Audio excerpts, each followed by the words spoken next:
afternoon, everyone. Thank you, Armand. And I really am not going to take up too much of your time. I am going to turn you over to a very effective, efficient team that is going to walk you through all that you need to know in preparation for the selection process.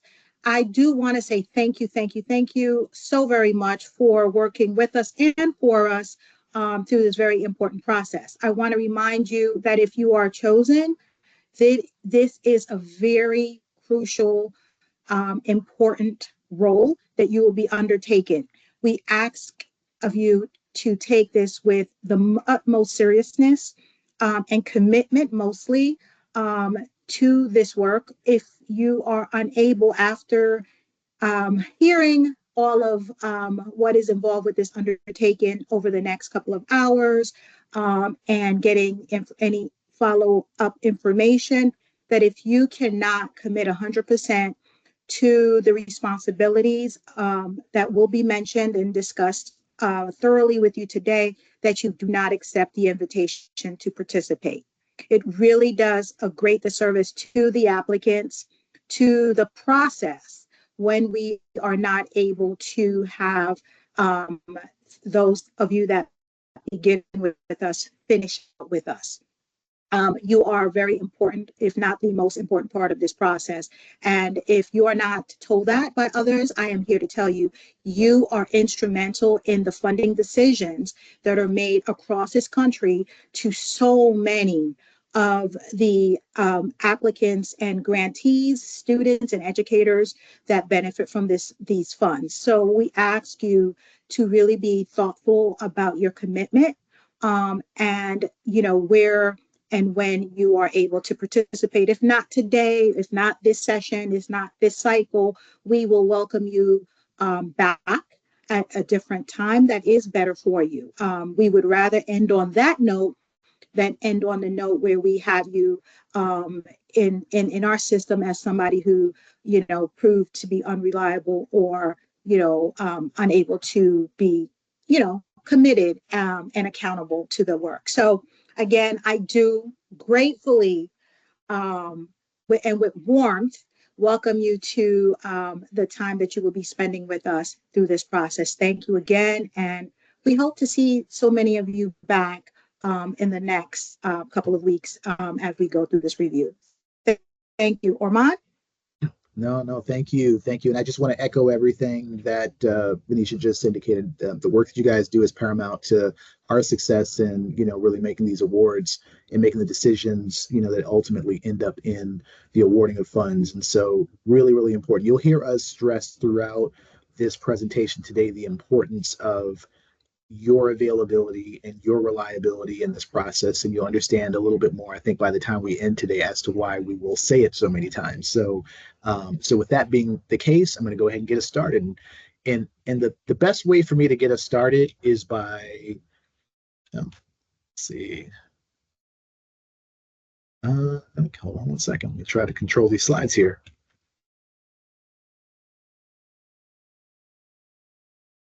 Okay. Go back. Okay. Is by introducing the American History and Civics team here at the U.S. Department of Education. So I already introduced myself, Armand Ferez. I am the group leader who oversees this program. I also want to introduce the other members of the team, and you'll hear from everyone that's listed on this screen today, or on this page today. I'll start off with Donna DeFino. And Donna, you can wave to the group. Dr. Michelle Kennedy. Right, and Nikki Palmore, and Dr. Joshua Batchelor. All right, and these four amazing individuals they work with me on a daily basis to execute the work of the project. You'll also see them throughout this competition. They'll also be panel monitors, so those of you who are selected will get to work.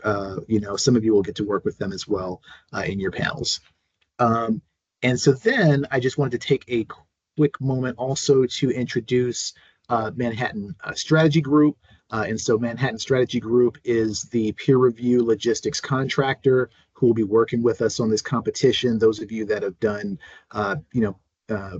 competition peer reviews for the U.S. Department of Education recognize the importance of the logistics contractors and the work that they do here at the department. So I just wanted to introduce them. Martina Van Buren, Carly Mensa, Felicia Cranford, and Staisha Perry. And Martina or Carly, I wasn't sure if either of you wanted to maybe say a quick word to the group. If not, sorry to put you on the spot. If not, and Joshua, I'm not sure. Are mutes disabled for everyone, or mics rather? No, they're not disabled. They're not. Okay. They're not enabled. All right. All right. Well, I'll just move on. I don't know that we can hear from Martina and Carly right now. So with that, I am going to turn it over to Michelle, who's going to walk us through the agenda and give us a quick overview of the competition.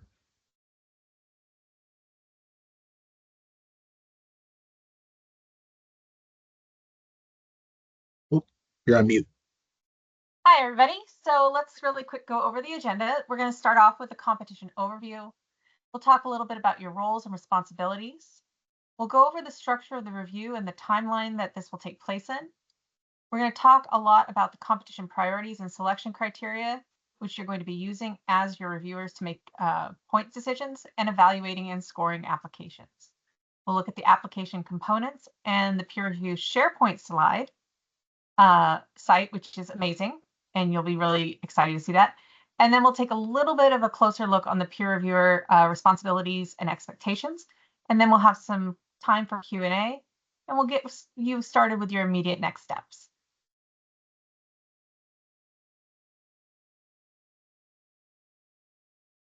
Okay, so really quick, let's go over the competition overview.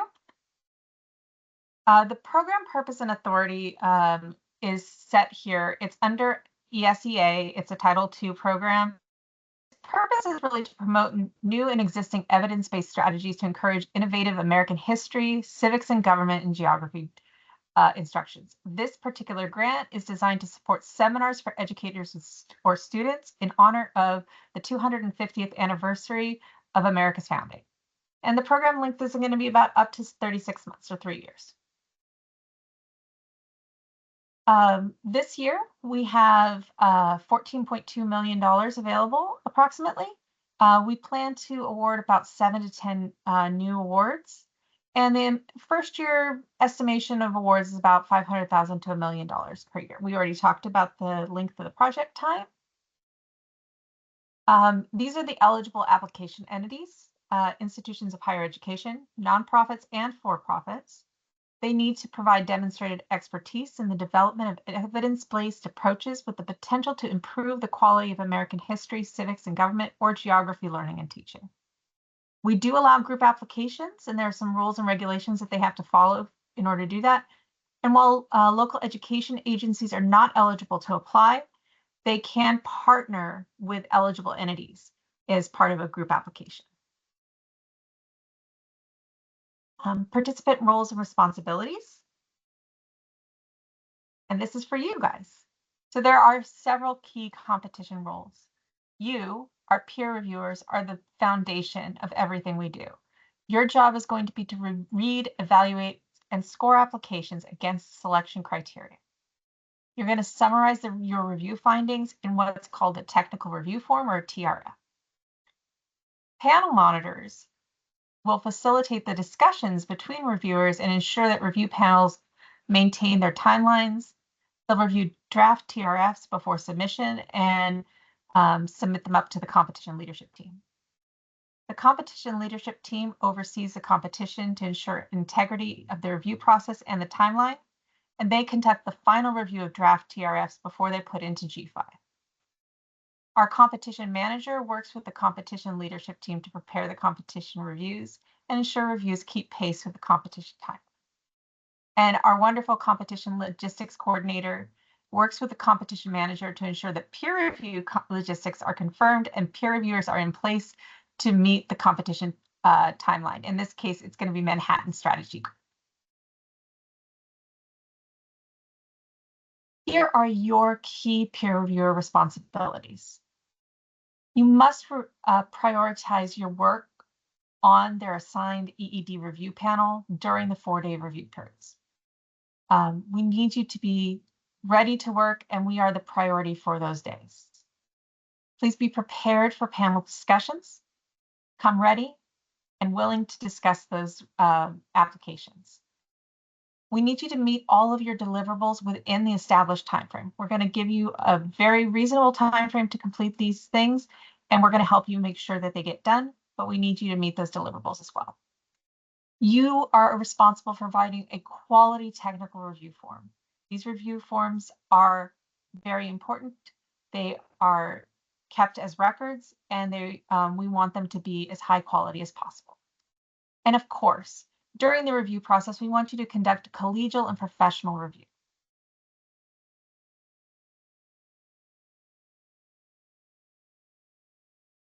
Peer review structure and general expectations.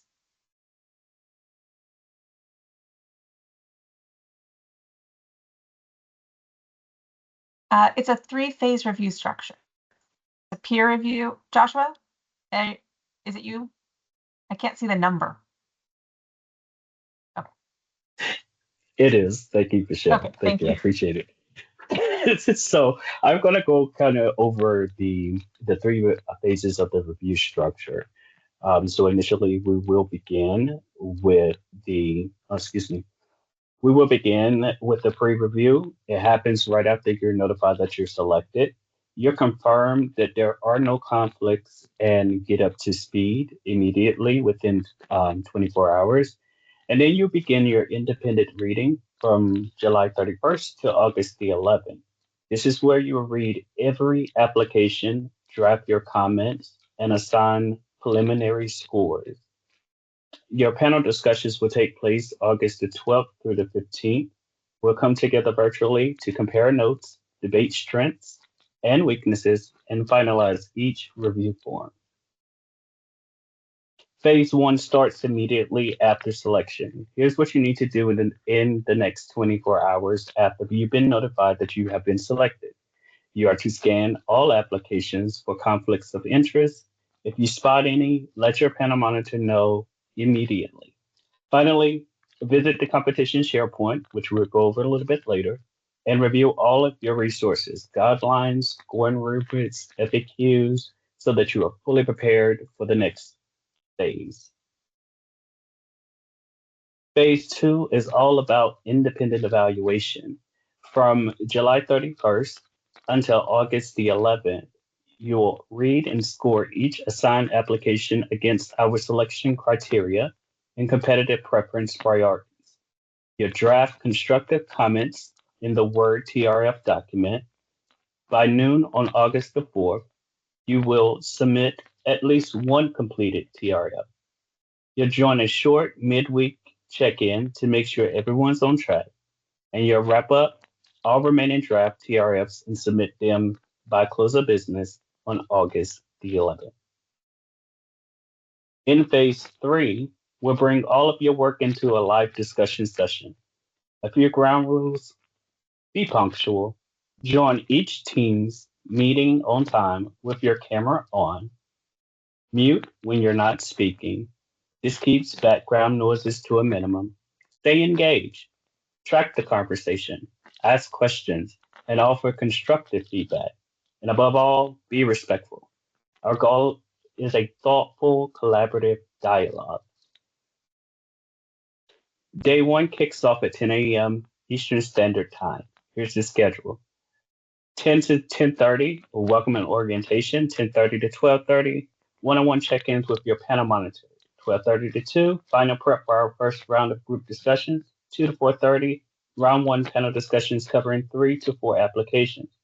4:30 to 6, finalize the first group of TRFs, and then debrief with the competition leadership team at 5:30. By 6 p.m., you should be ready to send your revised TRFs for those first 2 to 3 applications to your panel monitor. For day 2, we continue with the remaining applications. 10 to 12:30, round 2 of the panel discussions. 12:30 to 2, we wrap up with individual TRs for this batch. Panel monitors will continue reviewing 2 to 3, then the second batch of revised TRFs, and 3 to 6 final touches, and submit your first approved TRFs to the competition leadership team. We'll also debrief at 5:30. By 6 p.m., deliver your final batch of day 2 revised TRFs to your monitor. Day 3 mirrors day 2 rhythm for the final set of applications. So from 10 to 12:30, we have round 3 panel discussions, 12:30 to 2, finalize TRFs and let the monitors continue their reviews. 2 to 3, send batch 3 of revised TRFs. 3 to 6, final revision, submit approved TRFs to the competition leadership team, and debrief at 5:30. By 6 p.m., send your last day 3 TRFs to your monitor. On our final day, 10 to 10:30, we'll do a quick group check-in to tackle any outstanding questions. 10:30 to 5 is independent work, unless needed to alter for other reasons. Peer reviewers finalize any remaining drafts. Monitors keep approving and feedback. 3:30 to 5:30, one-on-one closeout conversations. Once yours is done, you're free to go. 5:30 to 6, final debrief with the competition leadership team. Then we wrap up the entire review process. To recap, your journey spans for 4 days of panel meetings and 2 weeks of independent review. Keeping to the deadlines, communicating conflicts early, and bringing your best, respectful feedback to every session will make this process smooth and productive.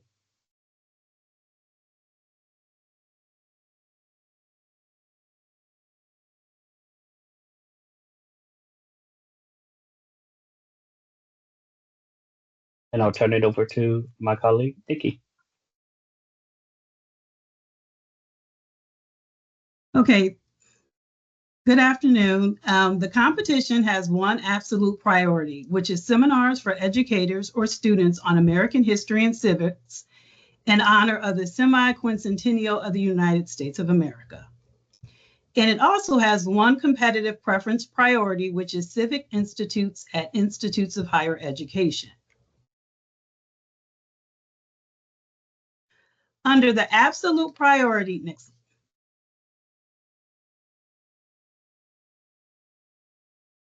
Under the absolute priority, funding is provided to projects that design and implement innovative or new and existing evidence-based approaches to seminars for educators or students specifically focused on American history and civics that directly commemorate the 250th anniversary of the founding of the United States. Seminars must study the American political tradition with a focus on the first principles of the founding, their inclusion in the Declaration of Independence, Constitution, and the Bill of Rights in their development over time.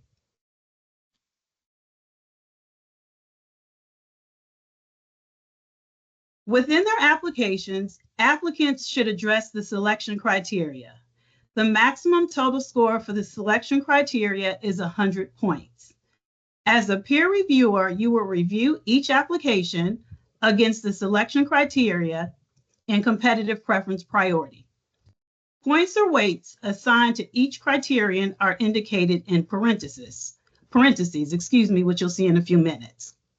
Prior to reviewing applications, peer reviewers should read the full text of the selection criteria in the NIA.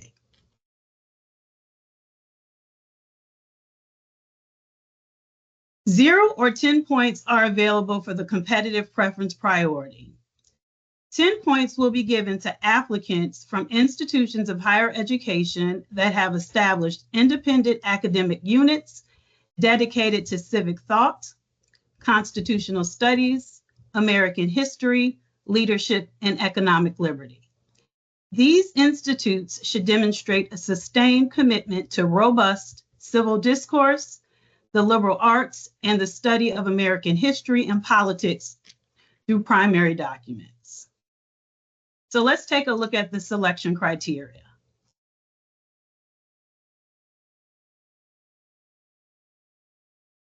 The first criterion, quality of the project design, is assigned 30 points.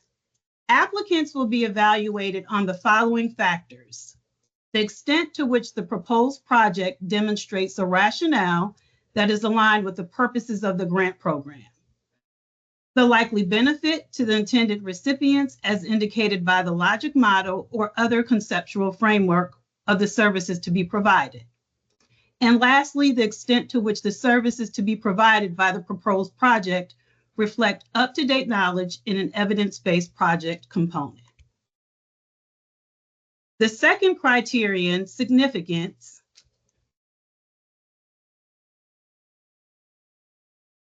is assigned 20 points.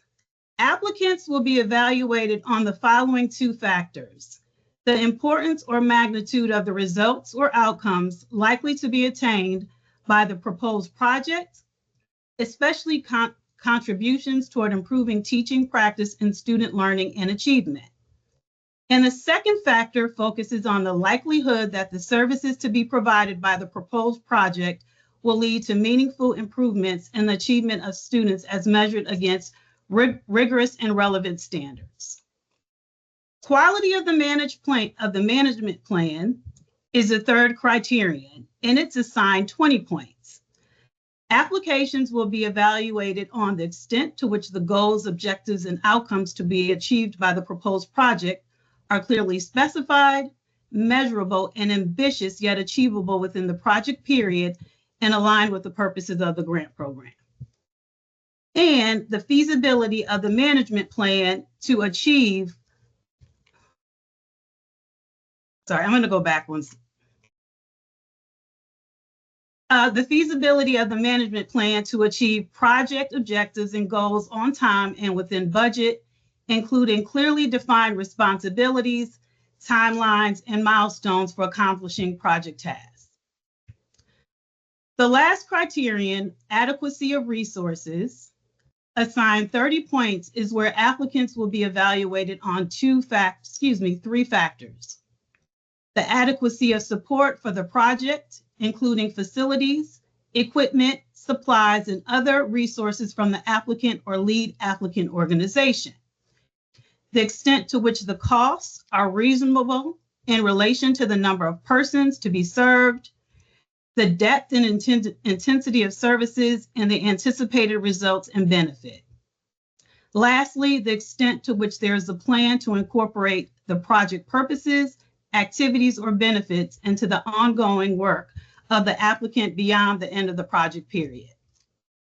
So let's talk a little bit about the application scoring. The maximum total of points that an applicant can receive are 110 points. 100 points for the selection criteria and 10 points for the competitive preference priority. So in preparation for panel discussions,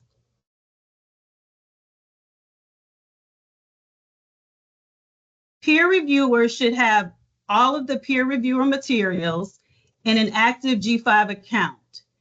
It's important that each reviewer reads each application and submit a complete draft of one TRF to their panel monitor by noon Eastern Standard Time or Washington, D.C. time on Monday, October 4th, 2025. Your assigned panel monitor will determine the one TRF and provide feedback by close of business on August 4th.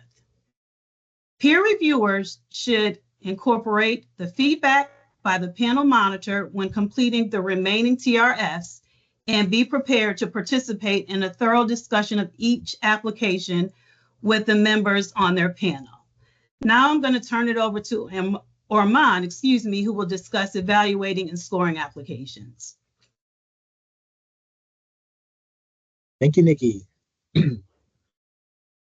All right, so as Nikki mentioned, I'm going to talk for a little while now about evaluating and scoring applications. Two things that we'll cover is one, the scoring of applications, and the other part that we'll cover in this section is writing comments. And so those of you that have worked with us in the past, maybe the past 4 years or so, within the Effective Educator Development Division on competition reviews, probably has a firm sense of the fact that we are pretty particular in terms of how we like scores to be calculated and how we like comments to be written. So I will walk you all through that. This is one of those areas where I'm going to really encourage you as I go over the next maybe 25, 30 slides or so to really just pump questions into the chat. We'll have an opportunity for Q&A later, but I really just want to make sure that we can get all of your questions answered during this session today, because that will help you to be prepared for when you start reading applications and evaluating, those proposals and really getting prepared to write questions. So we'll have a Q&A session a little bit later, but what I will ask you to do is put any questions in the chat that you have right now, and we have members of the team who will be monitoring and providing responses in real time, and the ones they can't respond to in real time, we'll make sure that we get towards the end. All right. All right. So I'm going to go ahead and get started. All right. Oh, it's a little jumpy here. All right. So let's go ahead and start off with the basics of evaluating and scoring applications. So the first thing that I want to just talk about a little bit is that although the project narrative is the foundation of your review, right? It is the foundation of the review. It's not where you will get all of the information that you will use to determine the quality of the application. You'll use the proposed budget, which is going to give you a lot of information about the sort of allowability of project activities, or the allocability or reasonableness of the costs that they want to infuse into their project. But also it'll give you information about how feasible it is that the project will actually be able to be run. And then there's other attachments that'll be key in helping you to form conclusions about the quality of the proposal that you're evaluating. The selection criteria are the basis of your review. Okay, so when you are working through the application, you will find that the selection criteria is where you will sort of visit to make sure that you are evaluating the application proposal correctly. As Nikki just walked through each of the criteria and the subfactors for those selection criteria, there's a weighting of 10 points per subfactor, and so that is where you will essentially be referencing when you're making decisions about whether or not the proposal you're looking at is a high quality proposal or not so high quality proposal. The competitive preference priorities are actually being determined in-house by ed staff. And as Nikki walked through it, the competitive preference priorities are binary. It's 0 points or 10 points. And in order to receive those 10 competitive preference priorities, they have to be able to demonstrate that they have done that they represent an independent academic unit that that's related to the work of the actual grant. And so our team is doing that assessment, and we will provide you all with a list that shows who meets that, who has met that that priority and who hasn't. So you'll receive that. And then, of course, we want to make sure that peer reviewers, will provide numeric scores as well as written comments. And we'll talk about both of those in depth. So a couple of really important points to consider when you are scoring applications. First, the numeric scores indicate how well the applicant responded to the selection criteria, right? It doesn't, we don't assign points to simply say that they addressed the selection criteria or they addressed the priorities. The numeric scores indicate the extent to which the criterion is addressed and the quality of the proposed approach. Okay, so that's an important factor that I want everybody to keep in mind. Because numeric scores are used to rank order applications when making decisions about funding applications, peer reviewers must use the entire range of points. And we're going to talk about that a lot, because often what we've seen is a lot of applications that show up at the very top of the scoring range. So, Nikki went through the total scoring range is a maximum of 110 points. Oftentimes we'll see applicants, a lot of applications that are reviewed at the top, maybe 105 to 110. We'll see a lot of them also that are at the very bottom, right? Meaning that preponderance of reviewers thought it was a pretty poorly constructed application. And then we see very few applications in the middle. We are asking you to use the entire range of points so that we can see an even distribution, a good spread, demonstrating the application quality overall. And we'll show you how to get there. And then finally, all subfactors are valued at 10 points. And I mentioned that just a minute ago. So peer reviewers should give them equal consideration when reviewing assigned applications. The reason why we highlight that point is because, we've seen, in past times, past reviews where, the first couple of selection criteria are weighted more heavily by reviewers than the last selection criterion or the last couple of selection criteria.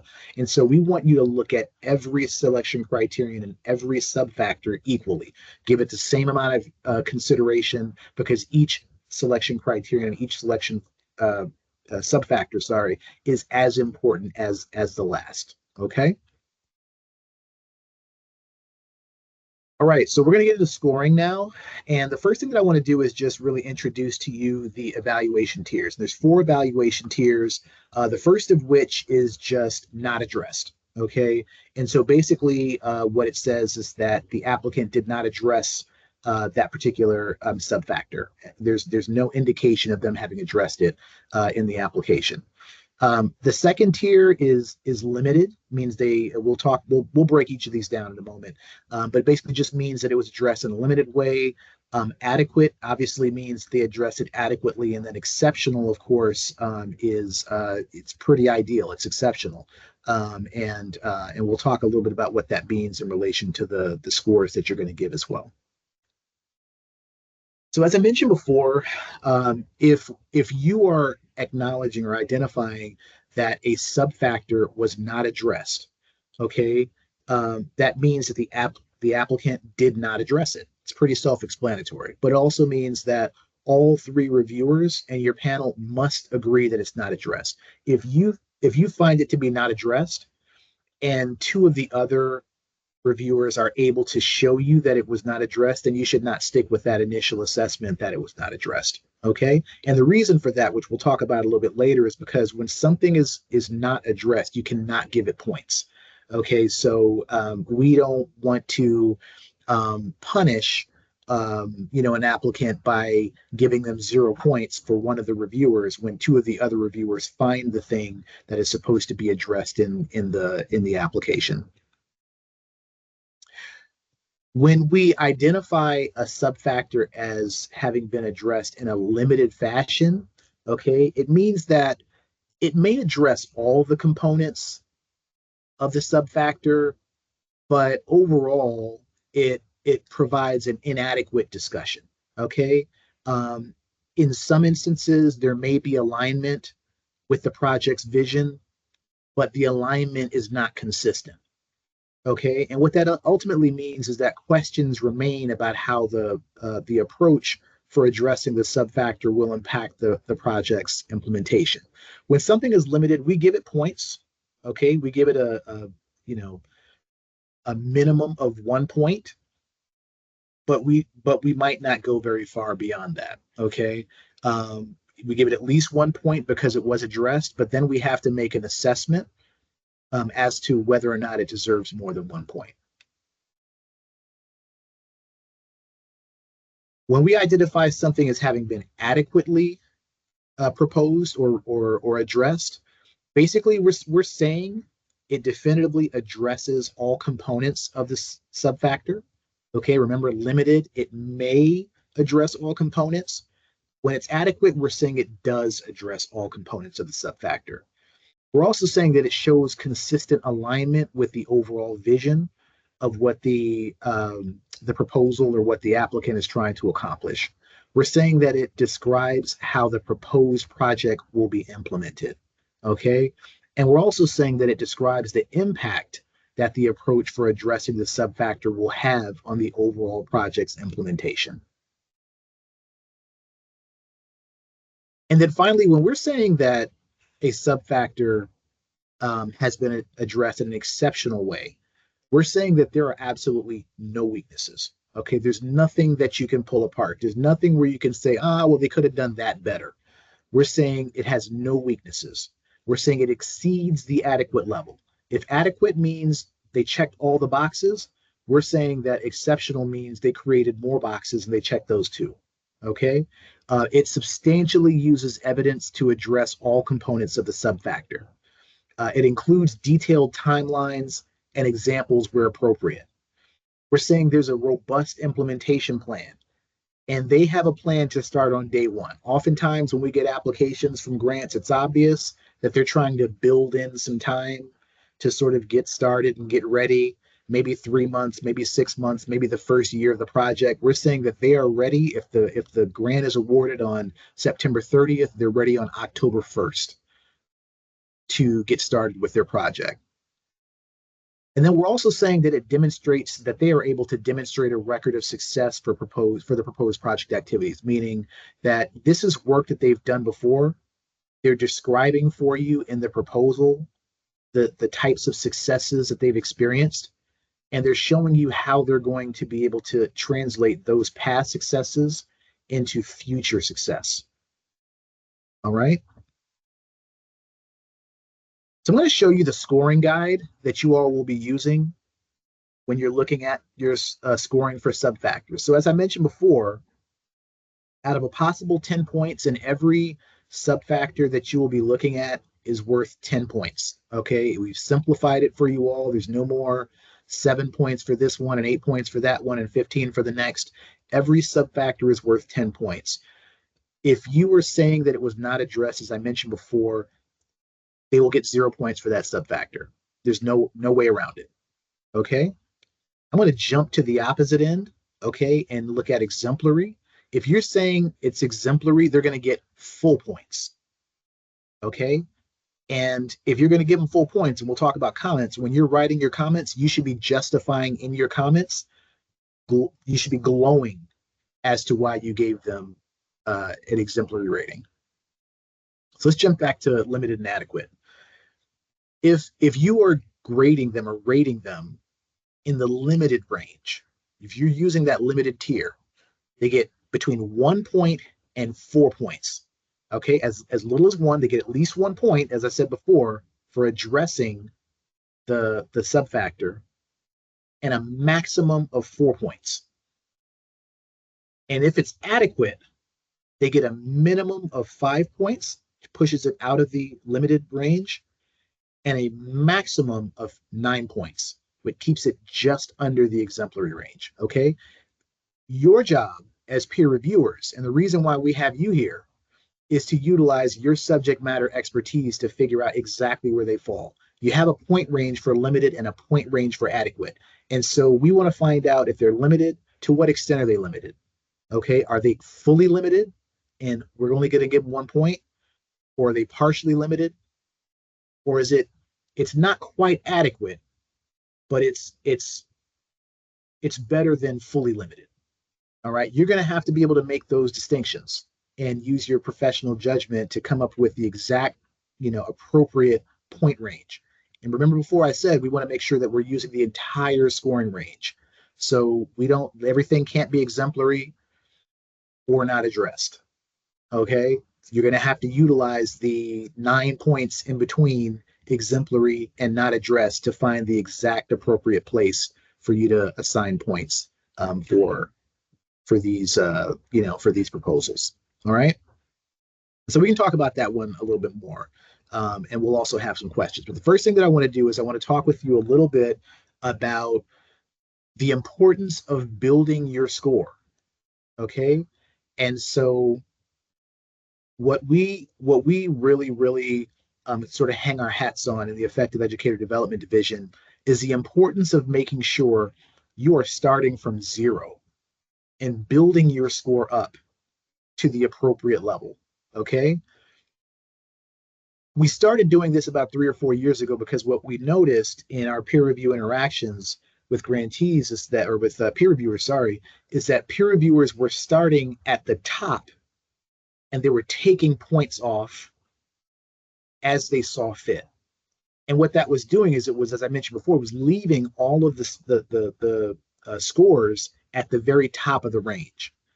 So what we're asking you to do is start at 0 and build your way up. And so what you see on the screen right here is a process map to help you get to the appropriate scoring range for each selection criterion.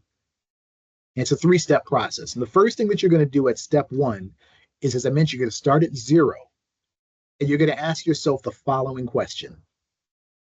Did the applicant address the subfactor? That's an easy one, right? If the answer to that question is no, then they get a 0, and you move on to the next, okay? But if the answer is yes, you're gonna give them at least 1 point, and you're gonna go to step 2. And when you go to step 2, now you are reviewing for limited and adequate, okay? So you're now trying to determine whether or not they're at the limited range or the adequate range. And so when you get to step 2, you're starting with 1 point, as I mentioned before, and you're asking yourself the following 2 questions. Did the applicant address all components of the subfactor? And 2, can you see a consistent alignment with the overall vision for the proposed project? If the answer to that is no, then you're going to figure out whether or not the subfactor receives 1 point or 4 points or somewhere in between, because it's limited.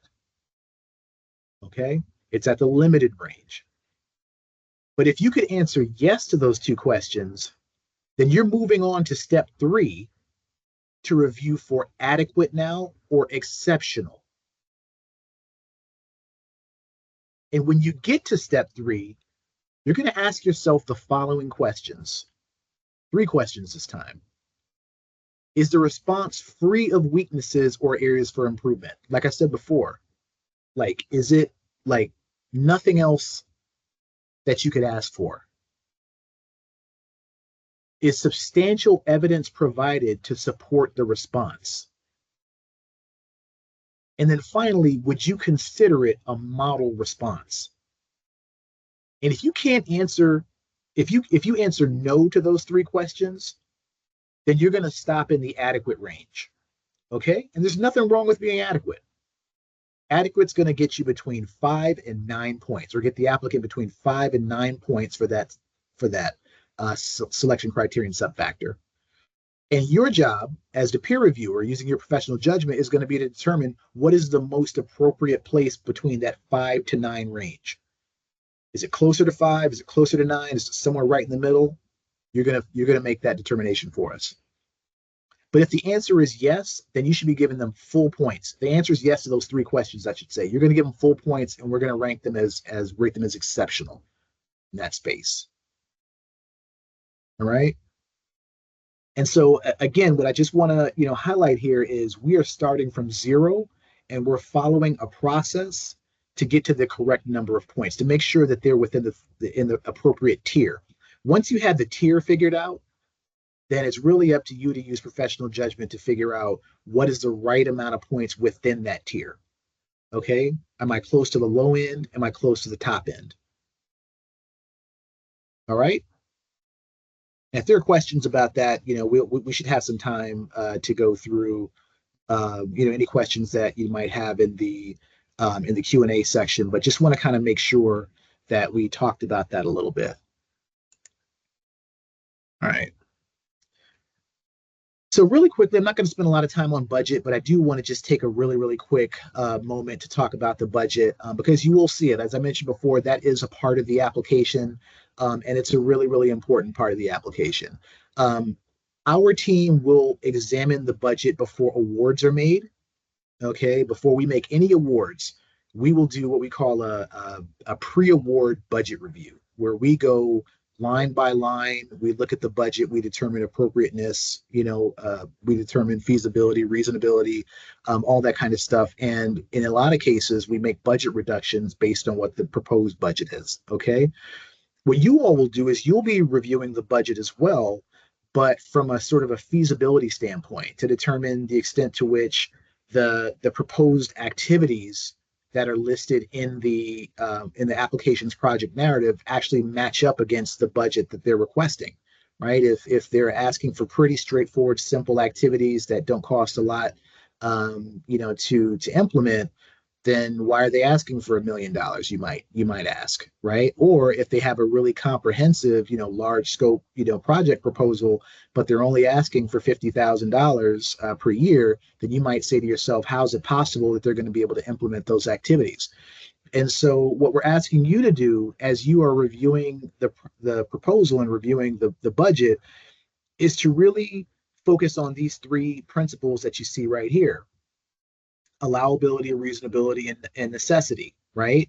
And so if you have a question about whether or not, our team, the Effective Educator Development Division staff, and will be they will comprise the panel monitors for this competition peer review. You will have access to them as soon as you are notified that you've been selected to be a peer reviewer. You will have the ability to reach out to them when you have questions. They are experts when it comes to allowability, reasonability, and necessity. Please do use them as a resource. And so what you want to do is, if you have a question about whether a project activity is allowable under the program, again, please do ask them that question. We want you to use your expertise and your subject matter knowledge to evaluate whether the amount of funding proposed for each activity is reasonable. And we also want you to reflect, on your findings in the scores and the comments that you provide as well. And then another thing, as I mentioned before, you'll be focused on whether or not a project activity or a cost is necessary, to project success. And so you'll be using your expertise to evaluate whether, as I mentioned before, the proposed use of funds is necessary in order for the project to be successful. And again, you're going to want to try to make sure that you are reflecting your findings in your scores and comments. And so just a really quick, what you see on the screen right now is just a really quick rudimentary, example to help you determine reasonableness and necessity. And so, when we ask the question, are costs reasonable, right? Or are the costs reasonable? You're saying, like, are the costs comparable to market prices or established rates for similar work or products, right? For example, travel for staff to attend a conference, right, is an allowable expense, right? We do allow grantees to send people to conferences, but sending 10 staff members to the same conference, probably not reasonable, okay? And I think that's a fair assessment. Are costs necessary is the next piece that I want to talk about a little bit here. And so if you're asking yourself that question, you're saying, are the proposed activities or expenditures necessary for successful achievement of project goals and outcomes? And so the funny little example that we have here is, it would be nice to provide swag bags to teachers during a professional development institute, but swag bags aren't necessary for improving outcomes, right? They might be nice. It's something nice. Everybody likes to go to a conference or an event and get something with, a little bit of like some logos or some emblems on them or whatever. But unfortunately, those don't determine whether or not outcomes get met.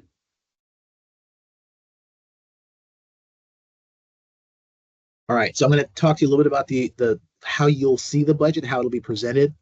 And so the Effective Educator Development Applicant Budget Worksheet is used by applicants to propose federal funds requested and non-federal matching funds committed for the project. And so it'll reflect, it says 3 or 5 years, but I think all of these proposals should be reflecting a 3-year proposed budget. And then, of course, finally, it includes a budget narrative that justifies the project's need for the funds in order to achieve successful implementation. I'll show you just a really quick screenshot of what it looks like. And so this is just a screenshot of the first tab. There's 3 tabs that you'll be using when you review the proposals. Tab A gets into the actual requested funds, and it provides a line-by-line itemized summary of the budget. So what are they requesting for personnel, fringe, travel, et cetera, from for each year of the project. we don't have screenshots of the other two tabs that'll be used, but the other two tabs are, there's a line by line, and I mean line by line detailed budget that breaks into personnel, how many personnel they're going to be paying, what are the rates, what are the amounts, fringe, travel, equipment, supplies, etc. On down the line really does break out, all of the dollars that make up the budget. And then, of course, the final tab that you'll see is a budget narrative. And this is where the applicant explains how they'll use the funds. And so, again, we will do an in-depth budget analysis, but I'm not saying that so that you can forego conducting a budget analysis as well. You will need the budget analysis to be able to determine the alignment between the activities that they're proposing and the actual costs that they're saying that they need, the actual federal funds that they're saying that they need in order to be able to do the work. All right. All right. So we're going to pivot now to writing comments. And this part is really, really important. So I want everybody to really sort of pay attention to this section in particular, because this is really, really important to the work. And as I mentioned before, if you've performed, or served in a peer review with the Effective Educator Development Division, anytime in the last 4 years or so, you recognize that there is a very, very specific way that we like the comments to be written. And the reason for that is because we want to make sure that the comments that you are providing are actually informative, not just of what the application contains, but that they also provide your evaluation of what you saw. So it's one thing to tell me that the application contains information about a professional development institute. It's another thing entirely to tell me what you thought of it. Of that professional development institute, what how reasonable it was, how realistic it was, what aspects of that professional development institute you believe are going to be successful. And so we'll talk a little bit about how you're going to be able to accomplish that, to provide us with that information for the next several slides. And so throughout the independent review and panel discussion periods, you'll be using a Microsoft Word TRF template to draft your written comments and provide your score. So that's kind of one of the basics of writing comments. We'll use the TRF in G5, but that will come at the very, very end of the process. Throughout, from the time that you actually receive your assignments, you will be using a Word document to provide your comments, and we will be communicating back and forth with you on your drafts within that document. You will need to follow the EED format for providing written comments, and we're going to talk through that shortly. And then for each selection criterion and competitive preference priority address, you will basically provide us with an evaluative summary statement and multiple supporting statements that really speak to the quality of the review, or the quality of what you reviewed. And then finally, you should basically give the same attention to writing comments for the competitive preference priorities as you do the selection criteria. And we'll talk a little bit about what that means, given the comments that I made earlier about our internal review on the competitive preference priority. So really quickly, let's talk about the anatomy of an evaluative comment. The evaluative comment is something I just mentioned previously, and as I said before, it's one thing to tell us what you actually see in the application, like what things are there, what facts exist. It's another thing for you to give us your perspective and your impression of what you've seen. And so an evaluative comment is how you're going to do that. An evaluative comment is going to contain three elements, right? First, there's an evaluative statement, there's a supporting statement, and then there's a citation. And so the evaluative statement is going to be a clear, specific statement that describes the extent to which the selection criteria has been addressed and the quality of the proposed approach, right? We are strongly encouraging you to use the language from the selection criteria when you frame your evaluative statement. No need to reinvent the wheel. The selection criteria already tell you what needs to be there. If you use the language from the selection criteria and the subfactors, I promise you it'll be that much easier for you to do this. Second are the supporting statements. okay? And these are basically what we would consider the strength and weakness statements. And basically, the supporting statements are multiple 1 to 2 sentence statements that support the initial evaluative statements, right? Peer reviewers must provide 2 to 3 supporting statements per subfactor. All right, that's our rule of thumb. And then finally, citations. We're going to ask you to provide an e-page number or a range of pages for each supporting statement that you include. All right, so let's look at an evaluative statement really quickly. I'm going to read this statement out for you, and then I'm going to highlight at the bottom exactly what these, you're seeing it's all color-coded. We'll talk a little bit about what each color code means. So the statement says, the application demonstrates a need for the project in limited ways.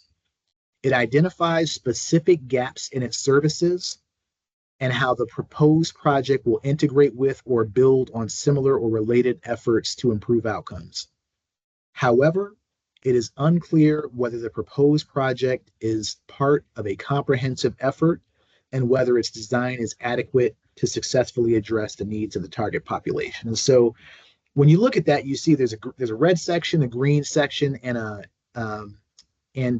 blue section. And so if you look at the bottom here where we have the color-coded bullets, you'll see that we begin with a broad overview that reflects the score that you gave. We're saying the applicant demonstrates a need for the project in limited ways. Two key things there. One is need for the project. Need for the project is a selection criterion, and limited ways is a scoring tier. It's one of the scoring tiers, right? Remember we talked about, not addressed, limited, adequate, exceptional. All right. So what you're telling me here is that the application demonstrates a need for the project, referencing the selection criterion, in limited ways. All right. Then if you look at the green section, it says it uses the language of the selection criteria to signal aspects of the proposal that are more fully developed. Identify specific gaps in its services and how the proposed project will integrate with or build on similar or related efforts. That's language that came straight out of that selection criteria. And then 3, it uses the language of the selection criteria to signal aspects of the proposal that are less fully developed. However, it's unclear whether the proposed project is part of a comprehensive effort and whether its design is adequate to successfully address the needs of the target population. So basically what we're just asking you to do is reference the selection criterion, whether or not it's addressed or not addressed, limited, adequate, or exceptional. And then in the next 2 sentences, tell us how it was developed or fully developed, and also tell us the ways in which it was not developed. And reflect and use those statements to reflect whether or not it's not addressed, limited, adequate, or exceptional. And we'll talk a little bit more about that. Here's a side-by-side view, and I know that's a little small, so it might be hard to read, but you guys will get access to these slides after the session. So don't worry about it if you can't read it off the screen. And so here, just to kind of show you specific gaps, you look again at that statement. Adequately describes specific gaps in its services, and if you look over to the left, you'll see that we talked about the specific gaps. Adequately describes how the proposed project will integrate with or build on similar or related efforts, and you look at the yellow section under bullet number 2. Provides limited discussion, and you'll see that under bullet number 3, and does not address whether its design will successfully address the needs of the target population, and you see that under bullet number 4. And so again, what we're just showing you is that when you're making that overview statement, that evaluative overview statement, we're just asking you to make sure that you are aligning it to the language, and that part should be pretty straightforward.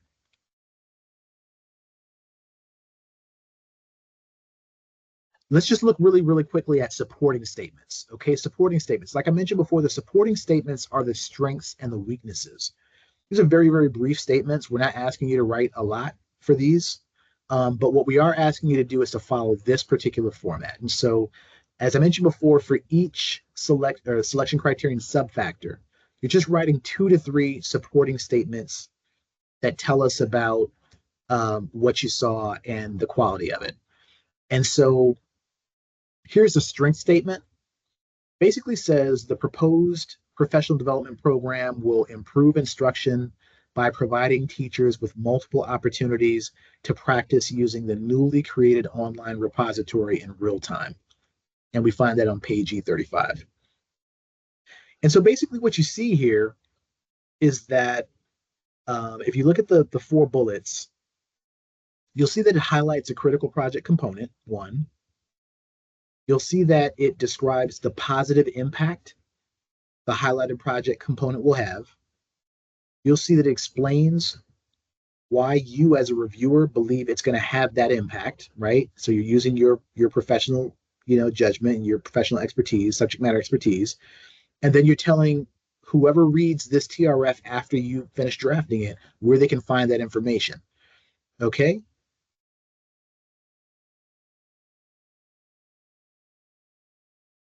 Proposed PD program, that's your critical project component.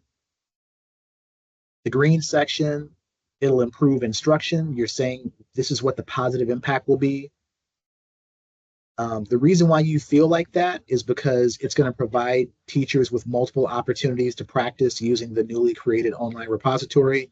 And then again, you found it on page E35. This is a single sentence. And this is what we would like a strength to look like. We would like it to be structured this way. All right. So we're going to do a little bit of a quick activity here. I've been talking for a long time and I just need to take a quick sip. But also, I've been talking a long time and you guys need to not hear me talk for at least a minute or two. So what I'm going to do is I'm going to give you all a minute. I'm going to read this statement on the left. And then what I would like for you all to do in the chat is just take a moment to identify the critical project component. Tell us what you think is the positive. Actually, let's just start off with the critical project component. The project's timeline is detailed and provides a clear roadmap for project implementation by aligning key benchmarks against outputs and outcomes outlined in the logic model and highlighting timelines for specific deliverables from all key partners and stakeholders involved in the project, E17. So I'm going to ask you all just in the chat, just tell me which part of that statement do you feel like is referencing, what do you feel like is the key project component being referenced there? And I'll give you about 30 seconds.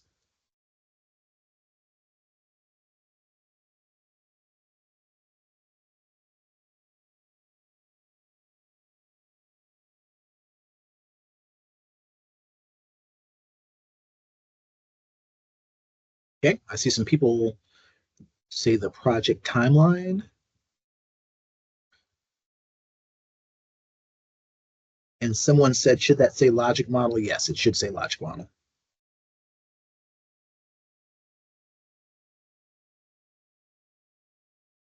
Yep. Yeah, looks like timeline is the favorite here. Okay. How about the positive impact? What do you feel like is the positive impact that's being mentioned and highlighted here?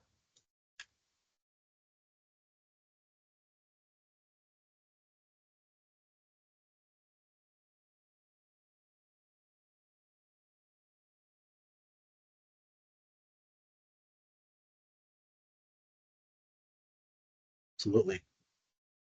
It's good.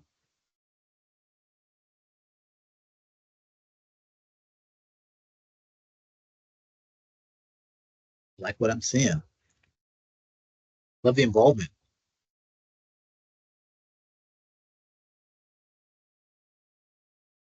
And how about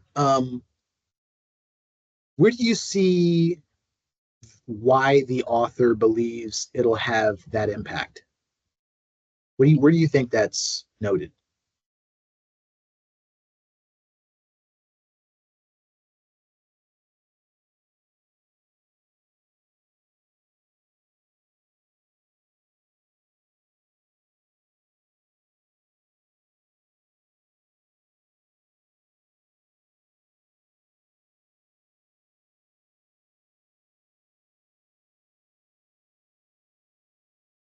All right, and then let's just finish with the citation.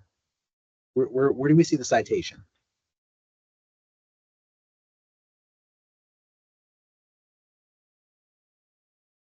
Right, can't put anything past you all.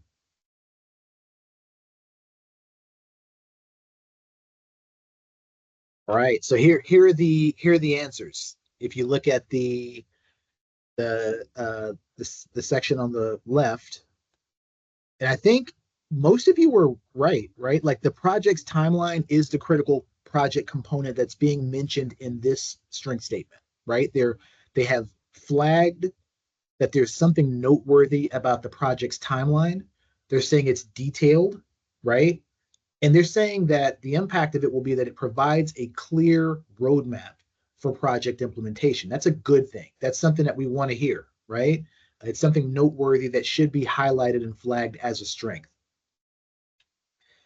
And then the reason why they believe that is that they feel like it's going to align key benchmarks against outputs and outcomes outlined in the logic model, and highlighting timelines for specific deliverables from all key partners and stakeholders. Either part of that could have been considered the reason why they believe it. But it's important to say, here's a thing, here's why I think this thing is important, or here's the impact I think it's going to have, and here's why I think it's going to have that impact.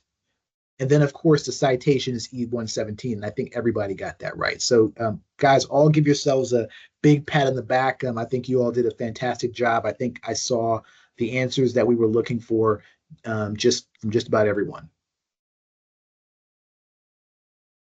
So let's look at a weakness statement really quickly. All right. So what we're going to do is the weakness statement is not that different than a strength statement. You're still going to create 2 to 3 supporting statements per subfactor, depending on whether you think it's exceptional or it's not addressed. Obviously, that will have an impact on whether there's weakness statements or strength statements. But if you're in the limited or adequate range, depending on the number of points, that's going to determine how many strength statements and how many weakness statements you provide. Okay? So if you look at the statement here, it's saying the applicant identifies 3 survey instruments it intends to use in order to obtain key data. However, the design of these instruments does not reflect a valid and reliable methodology for data collection. And as a result, they're unlikely to provide an accurate assessment of project progress. Okay? And I know that we usually have a good number of evaluators in our peer reviewer pool, so I know that there's some of you that are probably quite familiar with this set of circumstances. And so once again, if you look at the 4 bullets on the bottom, it's 4 things there. The first is, again, we're just highlighting a critical project component. 2 is that we're indicating the problem that is caused by that highlighted project component, or the potential problem that may be caused by that highlighted project component. Why do we think it's problematic? And then the citation. So those 4 things. Okay? Critical project component in this case is the 3 survey instruments. What's the problem? The problem is the design and the fact that it doesn't reflect a valid and reliable methodology for data collection. Why is this problematic? Because it's not likely to produce an accurate assessment of project progress. And then we found it on page E77. All right, time for another quick exercise. So let's start off with the project component one more time. Actually, I'll read it first, and then we'll go through the same exercise we did last time. So the applicant indicates that it plans to implement a data analysis mechanism for use in assessing project implementation. However, aside from mentioning its plans to implement such a mechanism, no other details are provided, calling into question the applicant's ability to evaluate progress towards meeting desired outcomes if awarded funding. All right. So let's start off with the critical project component. Who can identify that? Just drop it in the chat.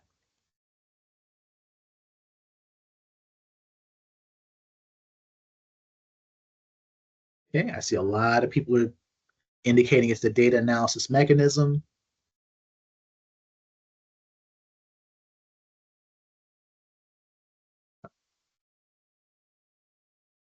Absolutely. I think we're pretty universal on data analysis mechanism there. How about the problem? What problem do we think is caused by the critical project component?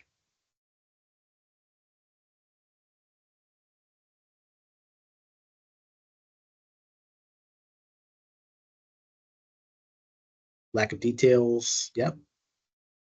Lack of details, assessing its implementation. Why do we think it's problematic?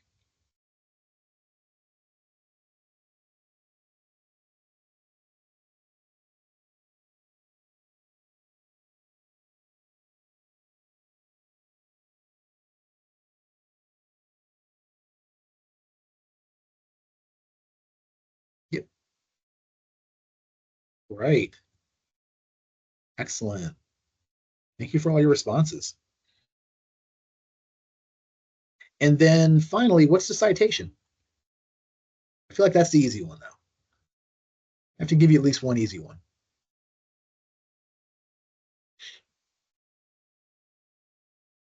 All right, all right, all right. You guys are some rock stars, let me tell you.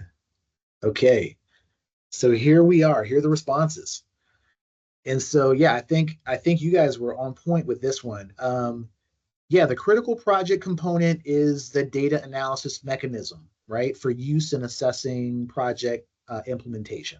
And basically, what the writer of this statement said is that this data analysis mechanism is something that, caused their antenna to raise, and gave them pause, and they wanted to flag it. And so they're saying the data analysis mechanism for use in assessing project implementation, there's something that's not right about it. And the problem that they found was that there's no details provided, right? Even though it's mentioned, there's no details provided, which should always be a red flag. Somebody can say like the greatest thing, we're going to do, we're going to move a mountain, right? We're going to plan a mission to Mars. And that might be great pie in the sky, but if they're not providing you with any details as to how they're going to do it, then it should give you pause. And the reason why it's problematic is because it's unclear whether the applicant will be able to evaluate progress towards meeting the desired outcomes, right? And so really, really important flag there. And then, of course, the citation, which everyone got right, was page 71 is where you can find this information. So again, everyone, give yourselves a pat in the back. That was fantastic. I think you guys are ready to write, evaluative statements and summary statements for us as well. These are really, really important. This format is the way that we have established in order to be able to provide the clearest information to those who read these technical review forms, which include the applicants themselves. Strong comments and statements when they get back to the actual applicant, they help them. In the case of an applicant who does not receive funding, it can be really, really important for them to make sure that they are able to strengthen their proposals for the next time an application or a competition opportunity is available. And in that way, we often find that applicants, will come back, a year later, 2 years later, 3 years later, and oftentimes they're able to be successful because they've received really strong feedback from the peer reviewers. So really important that you're not just saying that something exists in the application, but you're also saying here's some things that we found, and here's what we thought of those things. That makes sense. All right, so just a couple more considerations, and then I'm going to transition over to my colleague. When you are writing comments, you want to make sure that you are using simple declarative sentences at every opportunity. You want to make sure that you're clearly identifying missing information. You want to evaluate what the application is proposing and write the comment in your own voice. You want to be professional, tactful, constructive in your comments. As I said before, it's not just us at the Department of Education that actually reads these comments. The applicants actually receive the technical review forms as well. So you want to make sure that you are as respectful as possible, and the panel monitors will be checking for that and making sure that you are. And then, of course, you want to make sure that the score is reflected in your comments. Don't write an exceptional comment and give a limited score. Likewise, don't write a limited comment and give an exceptional score, right? Like if it's an exceptional score, your comments should be glowing. If it's a limited score, then your comments should actually reflect that there was a lot missing. There was a lot to be desired. Okay. All right. And so a couple of additional comments as well. Make sure you're avoiding these things when you're writing comments. Don't use outside research or sources in your work. Your review must be contained within the confines of what you actually review in the application. You can't Google about the applicant and include that information. If you know something about an applicant, if you feel like you might be a little biased because you know something about them or you've heard things about them, that first of all, you should be having a conversation with us about whether you can conduct an impartial review. But also, again, just keep your review focused on what's actually in the application. Don't provide advice on what the applicant should have done. Instead, really just focus on evaluating what they presented against the selection criteria. Make sure you're not asking questions of the applicant. They're not going to answer the questions. Don't use bias statements like I feel or I think. Everything that you are writing should be declarative. It should be reflective of what you saw. And then, of course, make sure you're not copying and pasting things that were in the application. That's not something that's appropriate for this process. All right, and then quickly aligning your scores and comments. As I mentioned before, there should be a strong alignment between your scores and your comments. If you're giving full points, all right, it means that it was exceptional, okay? And your comments should reflect all strengths. There should be no weaknesses if you're giving full points. You should cite probably 6 to 8 highlights total, okay? 6 to 8 strength statements across all of the different sub-factors, okay? So that's 6 to 8 total, not 6 to 8 per sub-factor. And then, like I said, again, the strengths have to reflect all the sub-criteria. You have to address every sub-criterion or every sub-factor. If you're giving partial points, the comments should reflect both strengths and weaknesses, and you're going to have to figure out what's the proper balance, right? If you're on the limited side, you're probably going to have more weaknesses or weakness statements than strength statements. If you're more on the adequate side, there's probably going to be more strength statements than weakness statements, okay? But you're going to have to come up with that balance, okay? And if you give a 0 score, comments should consist of a single brief statement, which we will provide the language for, indicating that the sub-criterion is not addressed in the application.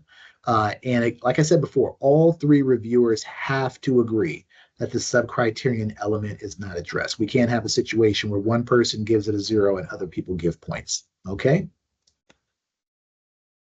And with that, I am done, and I will transition over to my colleague, Donna DeFino, who's going to talk a little bit about the application components and the peer review SharePoint site. All yours, Donna. So I will go over the application structure. Here's a list of all of the application components.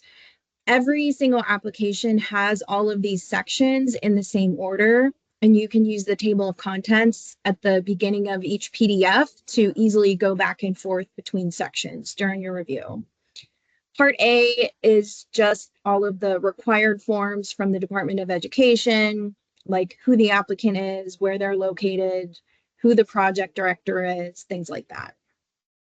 Parts B and C include all of the details of the project. Part B is just a quick overview. It's a one-page abstract of what the project is. And then Part C is the project narrative. This is where you're going to spend most of your time reading, scoring, and evaluating. This part includes a really lengthy description of all of the components of the proposal, timelines, curriculum, everything that the project entails is in this section. And you'll see that this can range anywhere from 10 pages to 70 pages, depending on the application.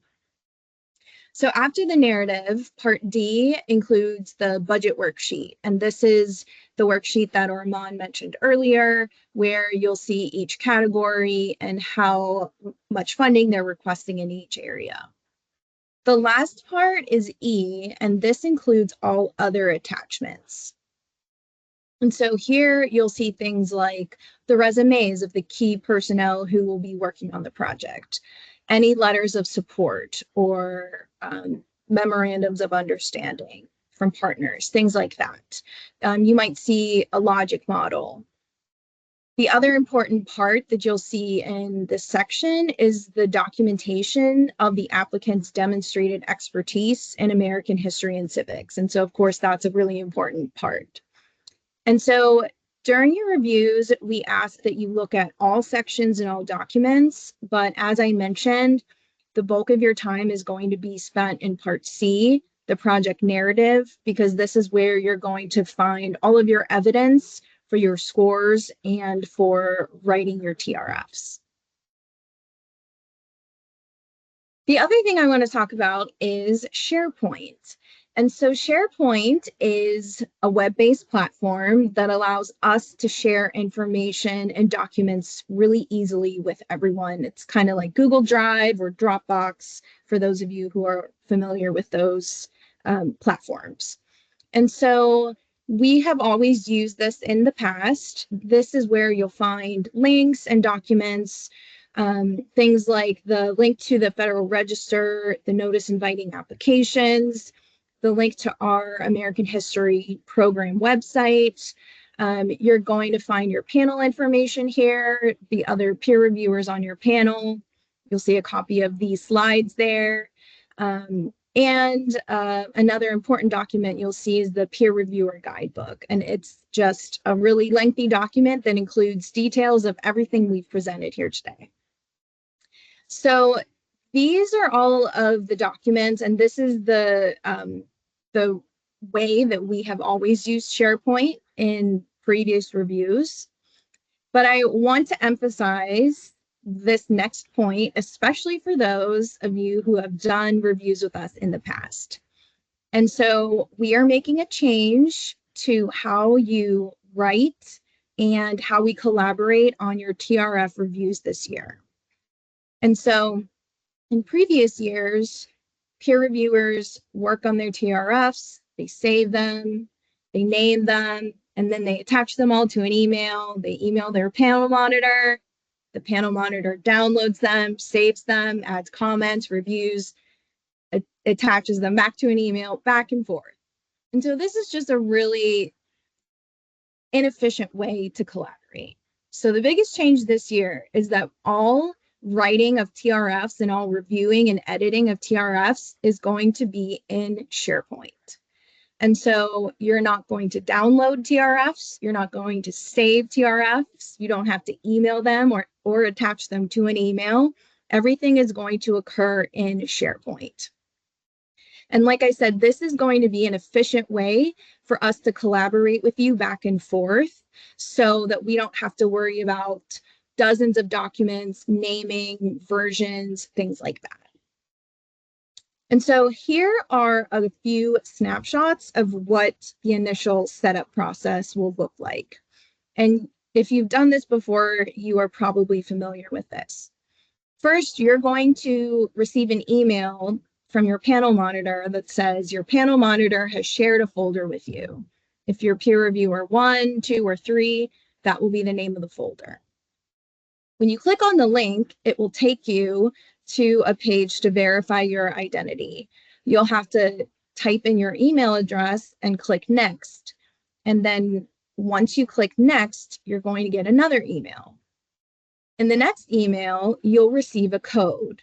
And this is just kind of like the two-factor authentication to make sure that you're actually you accessing your email. And so once you receive that code, you'll enter it back into the website to click verify. And once you click verify, now you have access to your folder. Everyone will have 2 folders. The first folder is resources for your panel. And these are all of the documents I mentioned earlier, like the links, the peer reviewer guidebook, conflict of interest, those types of things. So you'll see that in your panel resources folder. The other folder you'll have is specific to you as a peer reviewer, whether you're number 1, 2, or 3. And so here you'll see on the right side, this is what your peer reviewer folder will look like. You'll have all of your TRFs in there, and this is where you'll go to type, edit, comment, update, everything related to TRFs. You'll do it in this website. And it's really easy because all you have to do is click on the link and it opens, it automatically saves. You don't have to rename it. You don't have to save a version. You don't have to keep track of anything. You literally just click on the link, open, and type. This is what the TRF looks like. We have edited this to highlight all of the sections that you have to type in.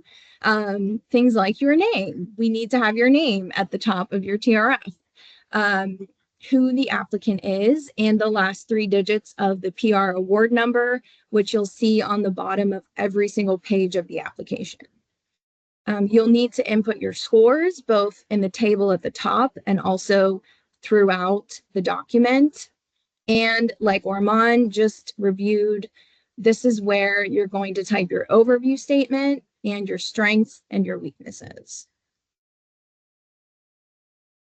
And so again, just to emphasize, the biggest change this year, all edits, comments, scoring, and collaboration between peer reviewers and panel monitors will occur in SharePoint.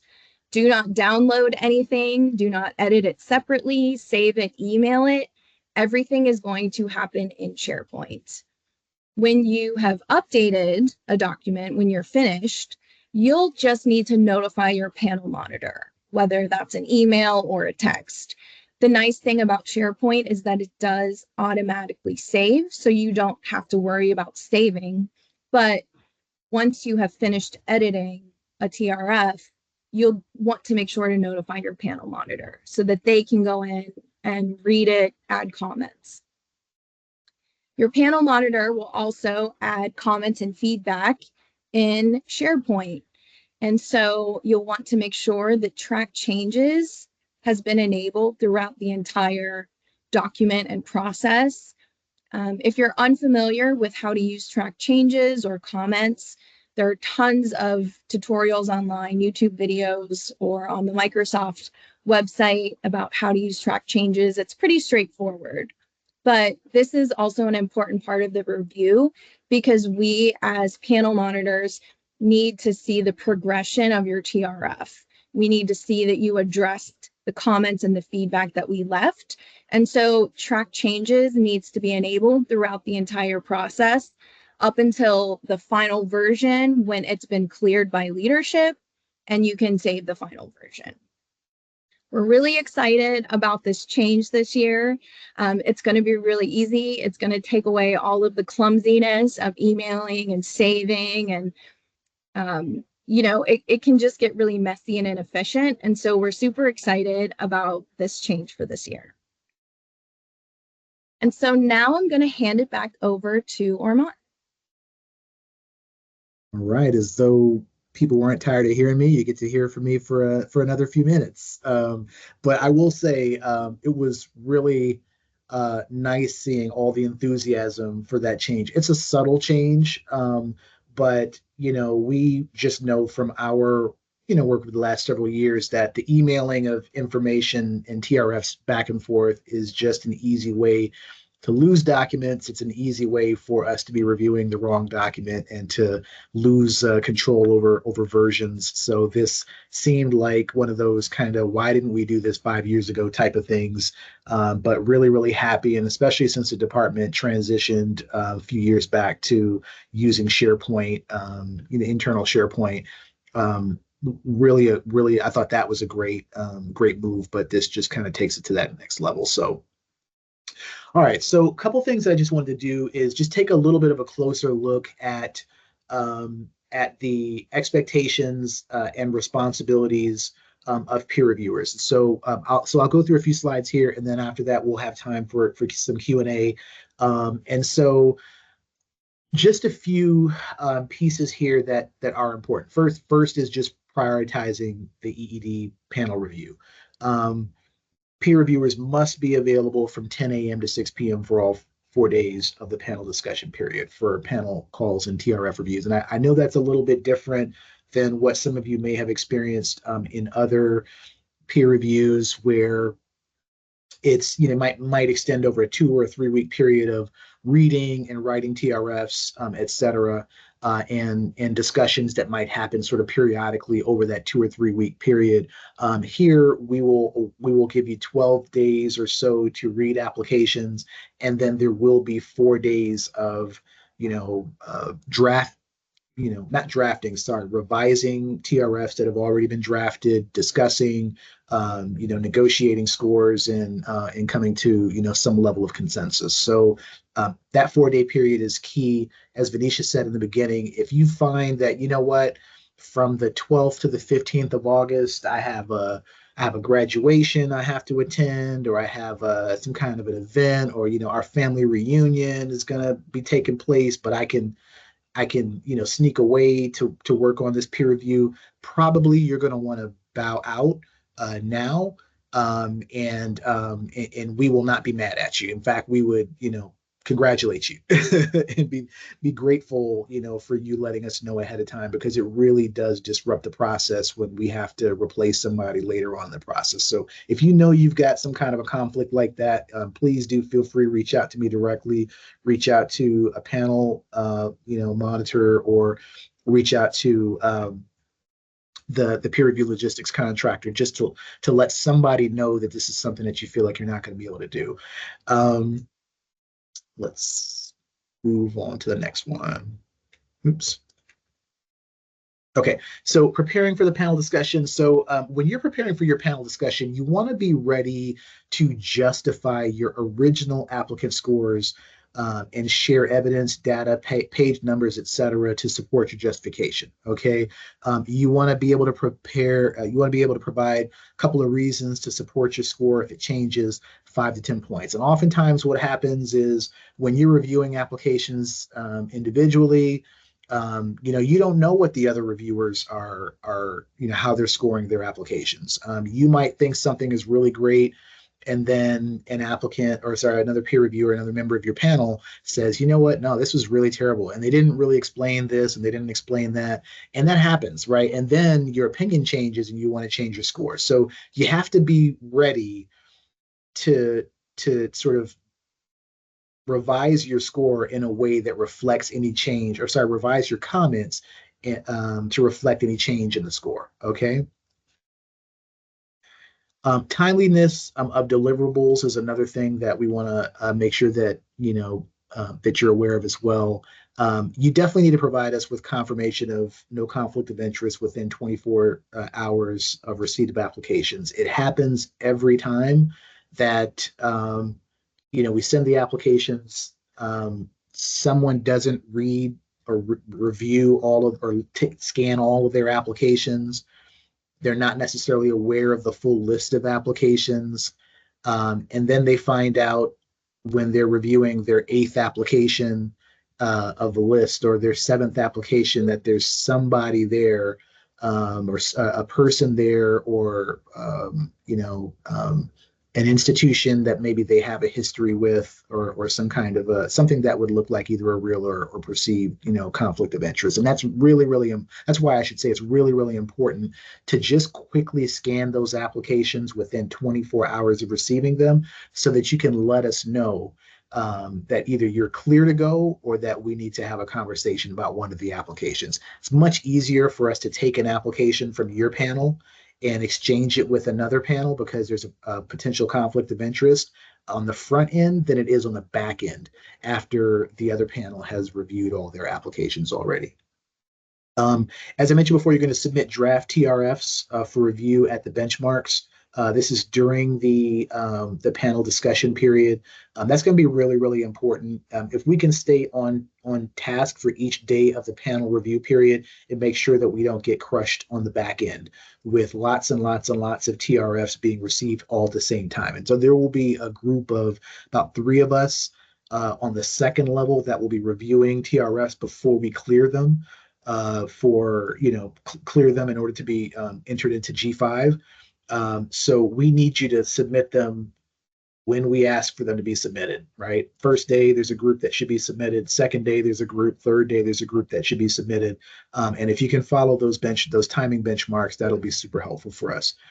And then, of course, you want to make sure that you're incorporating the feedback from discussions, from the panel monitor, from the competition leadership team, and provide timely, updated TRS. And so I've been at this for a long time. I know that it can be a knife fight sometimes between myself and a particular peer reviewer, or a panel member, a panel monitor and a peer reviewer, or a combination thereof. And we get it. Like, you guys have tremendous expertise. And that's the reason why you're here. Your subject matter knowledge is paramount to this process.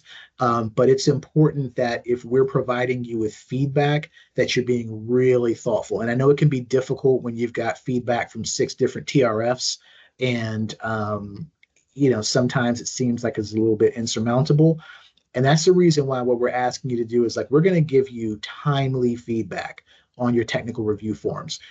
If you're not able if you are able to provide us with revised TRFs that incorporate that feedback on the front end, it's going to make it easier for you to revise or to write your other TRF drafts to reflect the feedback that you get on the front end. So we're going to try to turn that feedback around to you as quickly as possible, so that as you're writing further TRFs, it's just easier for you to incorporate the language or the changes or the edits that we're requesting of you. And so that's just a little bit of a tip. And then finally, let's see. Oh, and then of course, we're going to be finalizing scores and comments in G5 by the peer reviewer deadline.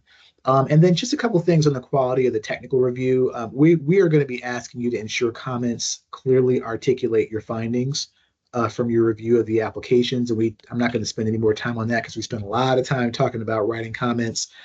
You do want to make sure that your scores and your comments reflect one another. We talked about that also, but that's something that I always need to highlight. And then ensure your comments and your scores align with the guidance that you've been provided for each. Make sure you're using that format that we talked about, with evaluative overview statements, and then the evaluative summary statements as well. And then, of course, you want to make sure that your comments are free of grammatical and punctuation errors. And so, again, this is a professional document. It's a reflection of the U.S. Department of Education and the work that we do here at the department. And also, it's not an internal document. It does become public. So you want to make sure that your work is reflective of something that should be made public.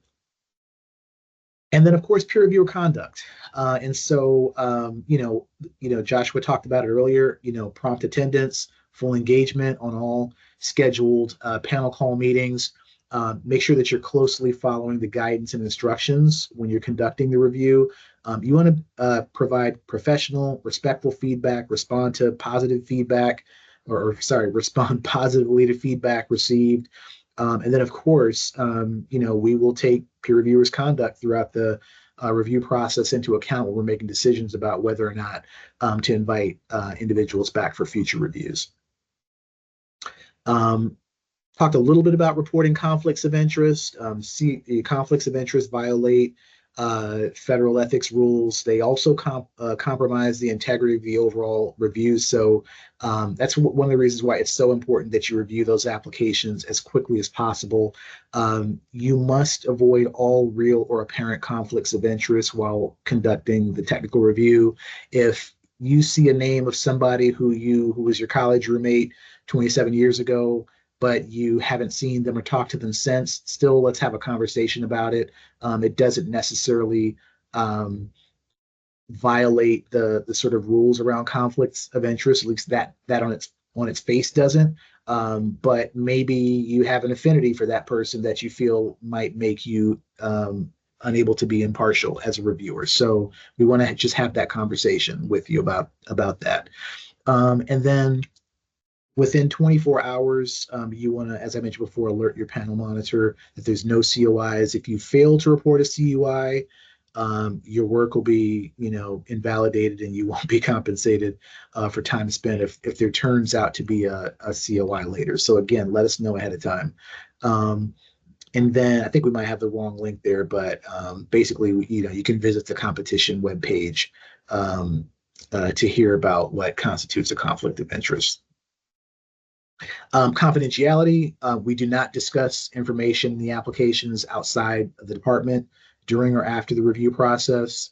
You're only discussing information in the applications within your panel discussions, and it's only for the purposes of the application review. You don't want to retain copies of documents or parts of documents related to this review. Donna just sort of walked through the SharePoint site, the changes that we made. It's one of the things that is sort of made easier is that you don't have to worry about, going into your deleted items and getting rid of a bunch of things that might sit on your server. So we are making it easy for you by keeping all the TRFs and, the related documents, and all that information is going to exist and live within SharePoint. So you shouldn't have to worry about cleaning out your, cleaning out your inboxes, or sorry, your sent items and deleted items as well. And then, of course, you're not contacting the originator of the application. That I feel like it just goes without saying that you're not contacting the originator of the application concerning any aspects of their proposal. Accountability, this might be redundant. The reviews will occur in a rapid timeline. Talked about that at length. The competition leadership team will monitor panels to ensure expectations are being met. If you're not certain that you can fulfill the review obligations, let us know, and then we'll be able to pull you out of consideration. But at least we can make sure that you are sort of earmarked for the next one. And then, as I mentioned before, you will definitely not be negatively judged for opting out in a timely manner. All right, and then assessing peer reviewer performance. And so we do take a look at the performance of peer reviewers during the review. We'll assess and record it in the G5 system. It doesn't just help us; it helps other programs at the Department of Education to determine the extent to which peer reviewers are able to meet the expectations and had a good review. We just ask you to be actively engaged and on time, as I mentioned before. Maintain the schedule for the competition. We ask you to incorporate detailed feedback from the from the competition leadership team and the panel monitor into your TRFs. And of course, again, ensure comments reflect the prescribed structure that we've established. And I think that is it. Tried to rush through that so we could leave at least 10 minutes, for Q&A. And so I guess we'll handle this. Maybe we'll handle it in the chat. I see some things in the Q&A. I don't know if we necessarily use that for this, but maybe I can get a member of the team to follow up on any questions that we may have, that I may have missed.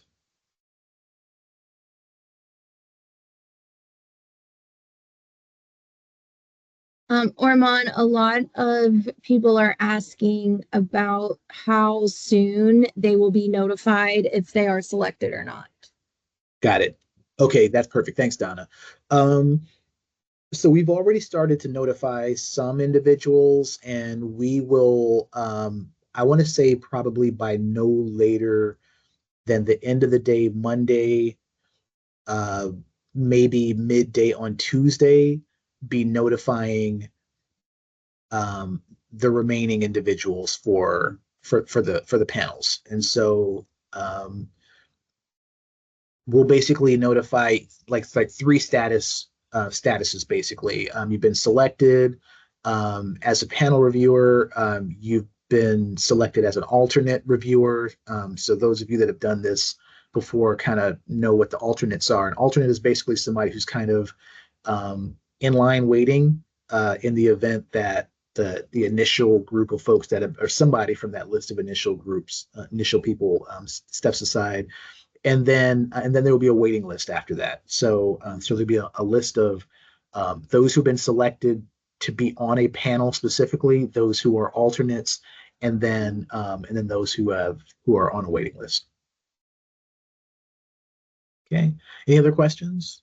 There was a question about using AI.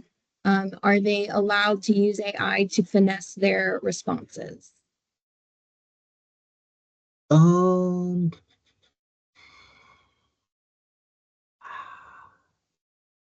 hate to answer questions about AI because I don't know enough about the department's policy on AI. On its face, it feels like it should be fine.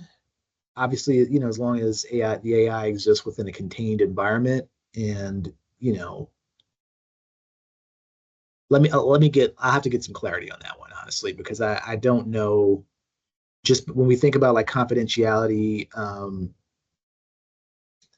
there's some technological questions about the use of AI and about the sort of the extent to which it's contained that I don't have the technological expertise to be able to give you that answer right now. So I will have to, I'll take that question and I will definitely get back to the group. I want to say yes, it can be used, but I'm not 100% sure on that. And so I don't want to say yes and then have to come back and tell you actually the answer is no. There are a few questions about what the honorarium structure is. Like, is it per application or per day? And also, what is the approximate number of applications each person will have to review?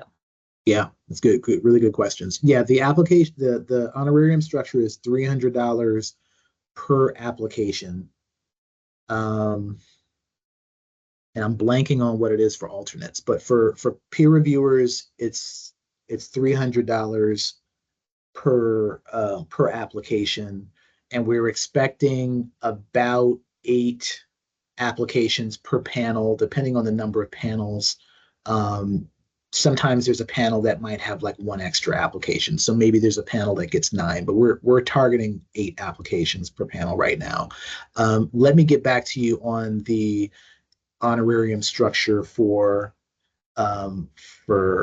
alternates. I think it's $300, but I need to confirm that.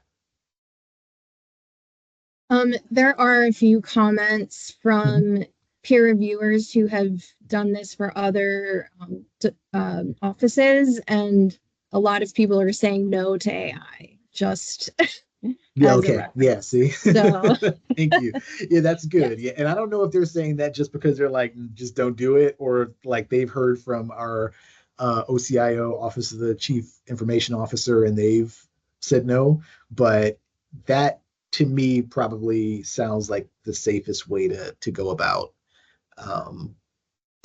it. Like I love AI, and I think it definitely makes our lives easier. But there's definitely some security concerns about whether or not we can use it and make sure that the information stays where it's supposed to be. I was going to add on to that. So in my section, I talked about the components of the application, and in part E, the other document section, there is an option for them to include proprietary information. And so that's information that will, of course, have to be redacted once, if an application gets awarded. And so I would also say, I guess, to err on the safe side, not to use it, because you wouldn't want to put any information in AI that's supposed to be confidential and proprietary. And then I did see another question that I can address. SharePoint, after SharePoint, putting final TRFs in G5, that process hasn't changed. And so once you get the all clear to enter your TRF into G5, that's the same process where you enter your comments and save it as a draft, wait for your panel monitor to double check, and then you go back in and click submit. So that process will be the same. Yeah. Yep. And the only thing I would add to that is just, the step before it is simply, we'll always ask you to, accept all changes, delete all comments, like all that stuff, just to make it a final document. And then, to Donna's point, you're just saving everything in G5, scores and comments alike.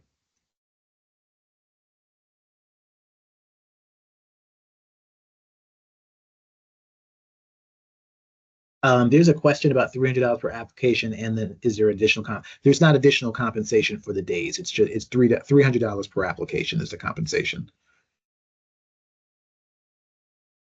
There was another question for people who haven't done this before. Approximately how long does it take to read, review, and score each application? That's a good question. I mean, we want it to be a thorough review, but I mean, we give you 12 days to do it. Now, will it take 12 full days to read 8 applications? I hope not. If it takes you 12 full days to read 8 applications, even 9, if it's 9, then and not to sound crass, but we probably picked the wrong person. So, it's hard to answer that question. I know reviewers that have read every application and provided their TRFs in 3 days. And then I've known people that, stretch it out over that period of time. Probably realistically, it's a few hours, a few hours maybe to read every application. And provide comments and evaluate the scores. A couple hours maybe to read through everything. The applications can vary in size and scope. Like I said before, the vast majority of what you're reading is in the project narrative, and so after you've read one, they tend to get a little bit quicker because you know what to expect in each one in terms of like the structure of the application.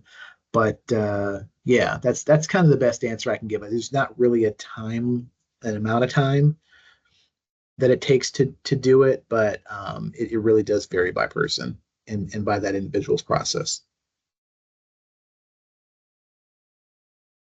There's a question about a specific selection criterion. Number 1, are we to adhere to the definition of rationale as given in the NIA? Definition of rationale, like the demonstrates a rationale, like for the selection, for the evidence threshold.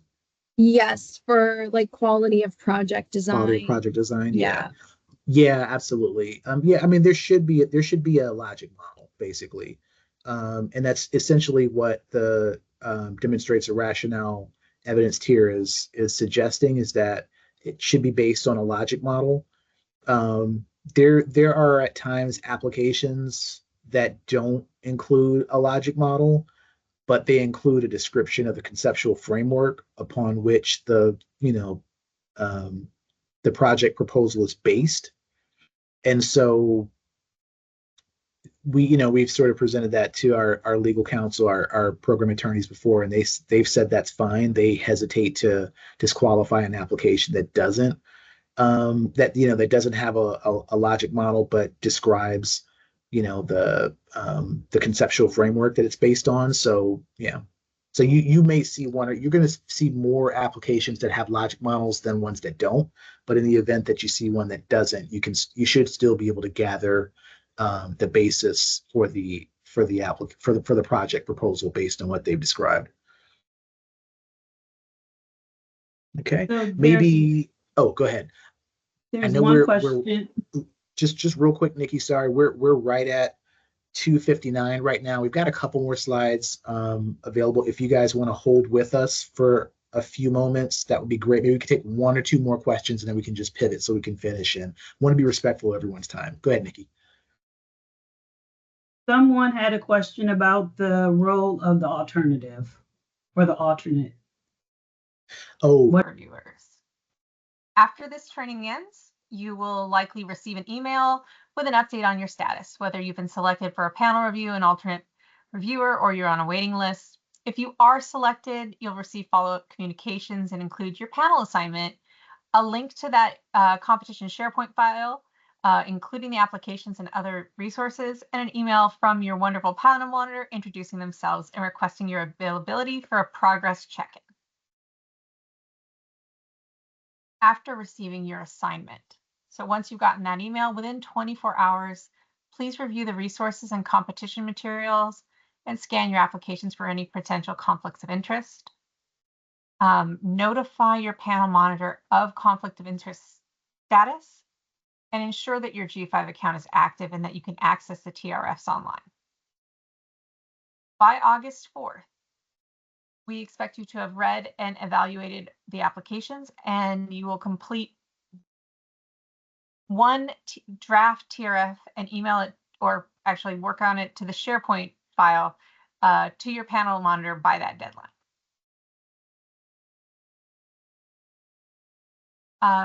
For the draft TRFs, here are our expectations. You need to use the Word TRF template to complete one draft TRF within the SharePoint system by 12 noon on August 4th. It should closely format the structure and format provided earlier in the training and be free of significant spelling and grammatical errors. Your panel monitor will review it and provide you with feedback by the close of business the same day. The idea and the ultimate goal is to minimize the amount of time that we need for revision during the panel discussion period. So we do a test run to make sure that we have expectations set appropriately. If you have any trouble accessing the TRF in G5, this is only after your scores and comments have been approved by the competition leadership team. We have a wonderful G5 help desk, and the phone number is available here. There's also a document called Accessing G5 TRFs to help you complete the TRFs in G5. And if you have any further issues, contact the competition logistics contractor, which is Manhattan, or your panel monitor.